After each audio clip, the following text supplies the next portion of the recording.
Okay मत गोटे कथा कहतु तो जदि आज आपण जीवन आपण सब प्रिय मनीषटी चुपचाप चली जाए कौन सी किसी कारण कहबनी बिना दोष आपण को मिछरे दोषी बोली प्रमाण कर चली जाए तेज सत कहतु तो आपण कौन करेंगे आपण कांदे अपेक्षा करेंगे ना निजक दोष देवे किंतु जदि मु कहे से केबे आपण को सतरे भल ही पाउ नथिला आउ तार सबुठ बड़ प्रमाण कौन आई लव यू नुहे झगड़ा नुहे कौन ब्लॉग किंबा कौन इग्नोर नुहे विश्वास करंतु मात्र गोटे कथा को जहाँ 99% लोक देखिकी बुझी पारती ना आज भिडियो मुझे गोटे रहस्य कहवाक जाऊँगी जहाँ बुझीगले आपण आउ केबे भी मिछ प्रेम फसबे ना किंतु सावधान यही सत्य शुणा पर हुए तो आपण को कहार चेहरा मन पड़ जापे हुए तो आपण को आखिरी लुह आसी जापे कारण मिछ प्रेम केबे हठात शेष हुए से प्रथमे आपण को आत्मविश्वास को मारे तापरे आपण को खुशी को मारी दे थाए आउ शेष आपण को निज ठारू छड़े दी संपूर्ण अलग कर दे थाए आपण सेतेबेले ना निजर होई पारंती ना तांकर होई पारंती जो संपर्क रे तुमको निजर मूल्य प्रमाण करने को पड़े सेठारे प्रेम नुहे केवल स्वार्थ बजी थाए बंधु भगवान श्रीकृष्ण कहते जो मोह बढ़ी जाए सेठारे सत्य धीरे धीरे लुचि जाए आउ मनीष से ही जिनिस को प्रेम बोली भावी बसे जहाँ वास्तव में केवल तार एकाकीपण हो जीवार भय होता है किंतु आज मुझे गोटे कथा कहबी से ही गोटे कथा ही निष्पत्ति करदेव कि सामना लोकटी सतरे आपण को भल पाउथिला ना केवल निजर आवश्यकता पूरण करुथिला एवं से ही सत्य शुणा पर हुए तो आपण प्रथम थर पे बुझी पारिबे आपण प्रेम करुथिले ना प्रेम नाम व्यवहृत हेउथिले तेणु भिडियोटी को शेष पर्यंत निश्चय देखंतु कारण शेष मु एमिति को सत्य कहबी जहाँ श्रीकृष्ण को कर्म दर्शन सह जड़ित अटे एवं जहाँ जानिबा परे आपण काहाकू हरेबाकू नुहे बरं निजको हरेबाकू डरिबे निजको पाइबाकू शिखिजिबे बंधु आउ डेरी करिबानी सीधा सही कथा उपरकू जिबा मिछ प्रेमर सबुठुरु बड़ प्रमाण कौन ताहा हेउची मिछ प्रेम तुमर दुख तापाई केबे भी गुरुत्वपूर्ण हेबो नाही हाँ ठीक सुनिले जी सतरे भल पाए ना सीए तुम हस पछरे थिबा से दुखटी मध्य जानी पारे आउ तुम से हसरे से खुशी मध्य हो जाई पारे किंतु ता ठारु बेसी तुम आखिर लुह देखी से अशांत होई जिवो अधिक दुखी होई जिवो आउ जी केवल देखे हेबा पाई प्रेम करि थाए से तुमको कंदेबा परे मध्य राति रे शांति रे सोई पारे एइठारे ही सत ओ मिछ प्रेमर सबुठरू बड़ पार्थक्य लुचिकी थाए जो हृदय तुमर लुहर मूल्य बुझेनी से हृदय रे तुमर स्थान केबे भी नथिला मन विज्ञान कहे जिते बेले जने मनीष सतरे काहाको भल पाए तार मस्तिष्क रे एम्पाथी नामक अनुभूति जागृत हुए अर्थात से सामना लोकर जंत्रणा को निजर जंत्रणा परि अनुभव करे सेथिपाई माँ छुआर कांद शुणी दौड़ी आसे जने सत सांग तुम्हें चुप रहिबार कारण बुझी जाए आउ जने सत प्रेमिक किंवा प्रेमिका तुमर मु ठीक अछि एही कथा पछरे लुचि रहिथिबा जंत्रणा को मध्य अनुभव करि पारे किंतु जदि तुम कांदुच आउ से कहूची एते ड्रामा करनी एते रोल करनी तुम्हें जो प्रॉब्लम धरिकी बइज से प्रॉब्लम को तुम्हें संभाळा तम प्रॉब्लम आउ ए सब पई मो पारे टाइम नाही मते ए सब बेकार कथा केबे भी तू कहबू नाही ते एमते से बारंबार कहउछन बुझी जाओ से प्रेम नुहे से केवल निजर सुविधा देखुची किंतु आउ गोटे कथा कि अधिकांश लोक यही सब संकेत देखिबा परे मध्य संपर्क को छाड़ती नहीं जानती कहीं कारण से माने प्रेम को नुहे निजर कल्पना को भल पाई बसंती से माने भावंती कि दिन ना दिने से बदली जीव ଦିନେ ସେ ମୋର ମୂଲ୍ୟ ବୁଝିପାରିବ। କିନ୍ତୁ ବାସ୍ତବତା ସମ୍ପୂର୍ଣ୍ଣ ଅଲଗା। ମହାଭାରତରେ ଭଗବାନ ଶ୍ରୀକୃଷ୍ଣ କେବେ ବି କାହାକୁ ନିଜ ପଛରେ ଦୌଡ଼ିବାକୁ କହିନଥିଲେ। ସେ କହିଥିଲେ, ଯେଉଁଠାରେ ସମ୍ମାନ ନାହିଁ ସେଠାରେ ଅଧିକ ସମୟ ରହିବାର ମାନେ ନିଜ କର୍ମକୁ ଦୁର୍ବଳ କରିଦେବା।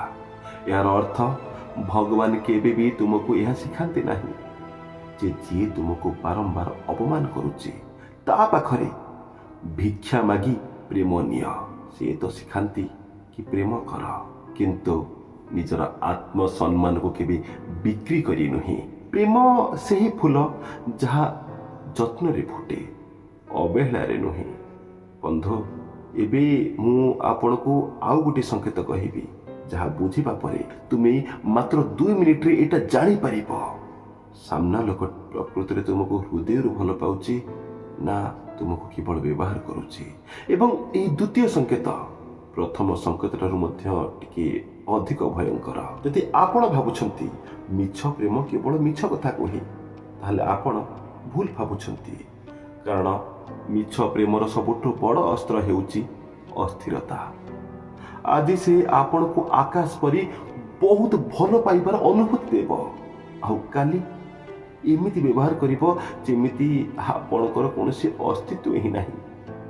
ଗୋଟିଏ ଦିନ ସେ କହିବ, ତୁମ ବିନା ମୁଁ ବଞ୍ଚି ପାରିବିନି, ଆଉ ତାର ଠିକ୍ ପରଦିନ ଆପଣଙ୍କ ମେସେଜ ଦେଖି ମଧ୍ୟ ରିପ୍ଲାଏ କରିବ ନାହିଁ। ଗୋଟିଏ ଦିନ ସେ ଘଣ୍ଟା ଘଣ୍ଟା ଧରି ଆପଣଙ୍କ ସହିତ କଥା ହେବ, ଆଉ ପରଦିନ 2 ମିନିଟ ମଧ୍ୟ ସେ ସମୟ ଦେବ ନାହିଁ। ଏହା ପ୍ରେମର ପରିବର୍ତ୍ତନ ନୁହେଁ, ଏହା ଆପଣଙ୍କ ଭାବନା ଉପରେ ନିୟନ୍ତ୍ରଣ କରିବାର ଗୋଟିଏ ଖେଳ। ମନୋବିଜ୍ଞାନରେ ଏହାକୁ କୁହାଯାଏ ଇଣ୍ଟରମିଟେଣ୍ଟ ରିଇନଫୋର୍ସମେଣ୍ଟ। ଅର୍ଥାତ୍ କେବେ ବହୁତ ପ୍ରେମ, କେବେ ସମ୍ପୂର୍ଣ୍ଣ ଅବହେଳା। କାହିଁକି? କାରଣ ଏଭଳି ବ୍ୟବହାର ଆପଣଙ୍କ ମସ୍ତିଷ୍କକୁ କନଫ୍ୟୁଜ୍ କରିଥାଏ। ଆପଣ ଭାବନ୍ତି କି ସେ ଖରାପ ବ୍ୟବହାର କଲା, କିନ୍ତୁ କାଲି ତ ମୋତେ ଭଲ ପାଉଥିଲା ନା, ହୁଏତ ଆଉ ଥରେ ସବୁ ଠିକ୍ ହେଇଯିବ। ଏହି ଆଶା ଧୀରେ ଧୀରେ ଆପଣଙ୍କୁ ସେହି ସମ୍ପର୍କରେ ବନ୍ଦୀ କରିଦେଇଥାଏ। ଆଉ ଏହି ଅଭ୍ୟାସଟାକୁ ସିଏ ବି ଜାଣି ଯାଇଥାଏ। ଆଉ ଦିନେ ଆପଣ ପ୍ରେମ ପାଇଁ ନୁହେଁ, ମାତ୍ର ଗୋଟିଏ ମେସେଜ ପାଇଁ ବଞ୍ଚିବା ଆରମ୍ଭ କରିଦିଅନ୍ତି। ଯେଉଁ ସମ୍ପର୍କରେ ତୁମେ ସବୁବେଳେ ଅପେକ୍ଷା କରୁଛ, ସେଠାରେ ପ୍ରେମ ନୁହେଁ, ତୁମର ଏକାକୀପଣ ତୁମକୁ ବାନ୍ଧି ରଖିଛି। କାଳେ ତୁମେ ଏକୁଟିଆ ହୋଇଯିବ, ଏହି ଭୟ ତୁମକୁ ବାନ୍ଧିକି ରଖିଛି। ଶ୍ରୀକୃଷ୍ଣଙ୍କ ଦୃଷ୍ଟିକୋଣରୁ ବୁଝନ୍ତୁ। ଶ୍ରୀକୃଷ୍ଣ କୁହନ୍ତି, ଯେଉଁ ସମ୍ପର୍କ ତୁମର ମନକୁ ଶାନ୍ତି ଦେବା ବଦଳରେ ପ୍ରତ୍ୟେକ ଦିନ ଅଶାନ୍ତି କରେ, ସେହି ସମ୍ପର୍କ ତୁମର କର୍ମପଥର ପରୀକ୍ଷା ହୋଇପାରେ, କିନ୍ତୁ କେବେ ତୁମର ଗନ୍ତବ୍ୟ ବା ଲକ୍ଷ୍ୟସ୍ଥଳ ନୁହେଁ। ଏହାର ଅର୍ଥ ଭଗବାନ ବେଳେ ବେଳେ ଏମିତି ଲୋକଙ୍କୁ ଆମ ଜୀବନକୁ ପଠାନ୍ତି, ପାଇବା ପାଇଁ ନୁହେଁ, କେବଳ କିଛି ଶିଖିବା ପାଇଁ। କିଛି ଲୋକ ଆମ ଜୀବନରେ ଆସନ୍ତି ଆମକୁ ନିଜ ମୂଲ୍ୟ ଶିଖାଇବା ପାଇଁ। କାହିଁକି କିଛି ଲୋକ ଆମ ଜୀବନକୁ ଆସନ୍ତି ଆଉ ଆମକୁ ଭାଙ୍ଗିକି ଚାଲିଯାଆନ୍ତି। ଆଉ କାହିଁକି ଭଗବାନ ମଧ୍ୟ ସେମାନଙ୍କୁ କେବେ ଅଟକାନ୍ତି ନାହିଁ। ସେ ରହସ୍ୟ ଆପଣଙ୍କ ପ୍ରେମକୁ ନୁହେଁ, ଆପଣଙ୍କ ସମ୍ପୂର୍ଣ୍ଣ ଜୀବନକୁ ବଦଳାଇ ଦେଇପାରେ। ବନ୍ଧୁ, ଏବେ ଚାଲନ୍ତୁ ସେହି ଶେଷ ରହସ୍ୟ ଉପରକୁ, ଯାହା ବୁଝିବା ପରେ ହୁଏତ ଆପଣ କାହାକୁ ହରିବା ପାଇଁ କାନ୍ଦିବେ ନାହିଁ, ବରଂ ଭଗବାନଙ୍କୁ ଧନ୍ୟବାଦ ଦେବେ। ଜୀବନରେ ସବୁଠାରୁ ବଡ଼ ସତ୍ୟ ହେଉଛି, ପ୍ରତ୍ୟେକ ଆସୁଥିବା ଲୋକ ଆପଣଙ୍କର ଭାଗ୍ୟ ନୁହେଁ। କିଛି ଲୋକ କେବଳ ଆପଣଙ୍କୁ ଶିକ୍ଷା ଦେବାକୁ ଆସିଥାନ୍ତି। ଆମେ ଯେତେବେଳେ କାହାକୁ ହରାଇଥାଉ, ଆମେ ଭାବୁ କି ଭଗବାନ ଆମ ସହ କାହିଁକି ଅନ୍ୟାୟ କରୁଛନ୍ତି, କିନ୍ତୁ ହୁଏତ ଭଗବାନ ସେହି ଲୋକକୁ ହଟେଇ ଦେଇ ଆପଣଙ୍କ ଭବିଷ୍ୟତକୁ ବଞ୍ଚାଉଥିଲେ। କାରଣ ଆଜି ଯିଏ ଆପଣଙ୍କ ହୃଦୟ ଭାଙ୍ଗୁଛି, ହେଇପାରେ ସେ କାଲି ଆପଣଙ୍କ ସମ୍ପୂର୍ଣ୍ଣ ଜୀବନକୁ ମଧ୍ୟ ଭାଙ୍ଗି ଦେଇଥାନ୍ତା। ଭଗବାନ ଶ୍ରୀକୃଷ୍ଣ ଗୀତାରେ କର୍ମ ଏବଂ ବୈରାଗ୍ୟର ଶିକ୍ଷା ଦେଇ କହିଛନ୍ତି, ଯାହା ଚାଲି ଯାଇଛି ତାକୁ ଧରିକି ରଖିବାର ଚେଷ୍ଟା କରନ୍ତୁ ନାହିଁ।